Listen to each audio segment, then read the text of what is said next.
Hi friends, please subscribe. Raja Saab movie review. Movie positives: Prabhas looks, fights, music, songs, నాచే songs అయితే highlight. Horror scenes, పతాక సన్నివేశాలు కూడా చాలా బాగున్నాయి. కామెడీ కూడా చాలా బాగుంది. అది ప్రభాస్ చేసే కామెడీ సూపర్ గా ఉంది. మనం ఓల్డ్ ప్రభాస్ ని చూడాలి అనుకుంటాం, కానీ చూసిన ఎంతమంది యాక్సెప్ట్ చేస్తారు? ఆల్రెడీ చూసేసిన దానికంటే కొత్తదనాన్ని కోరుకుంటాం మనం. క్లైమాక్స్ మంచి ట్విస్ట్, అది బాగుంది. గ్రాఫిక్స్, ఎలివేషన్స్ చాలా బాగున్నాయి. విజువల్స్ అయితే సూపర్ గా ఉన్నాయి.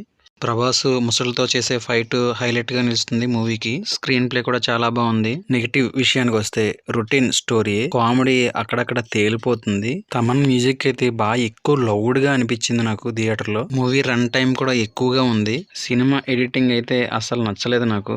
డైరెక్టర్ మారుతి సినిమా కథ చెప్పడంలో తడబడ్డాడని చెప్పాలి. ఎడిటింగ్ సరిగ్గా చేయలేదు. ట్రైలర్ లో చూసిన కొన్ని సీన్స్ మూవీలో కనిపించవు. అదొక డిసప్పాయింట్ గా అనిపిస్తుంది.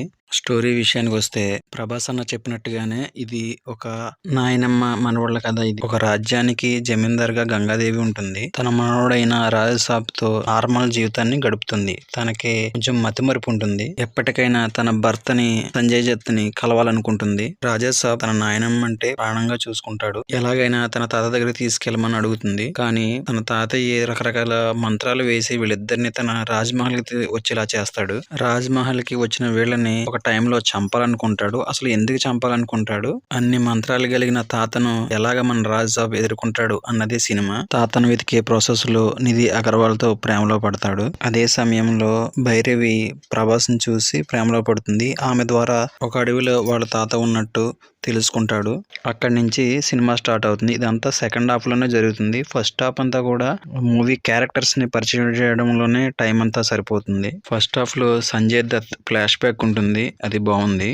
300 కోట్ల బడ్జెట్ తో తీసిన ఈ సినిమా ప్రభాస్ తొలి రోజు 200 crores దాటాలని ఫ్యాన్స్ అందరూ కోరుకుంటున్నారు. ఎంత దాటుతుందో మీరు కింద కామెంట్ చేయండి. అలాగే ఈ మూవీ ఏ స్టార్ హీరోకి సెట్ అవుతుందో కూడా కింద కామెంట్ చేయండి. సంక్రాంతికి వచ్చే అన్ని సినిమాల్లో ఏ మూవీ మీకు ఇష్టమైన మూవీయో కూడా కామెంట్ చేయండి.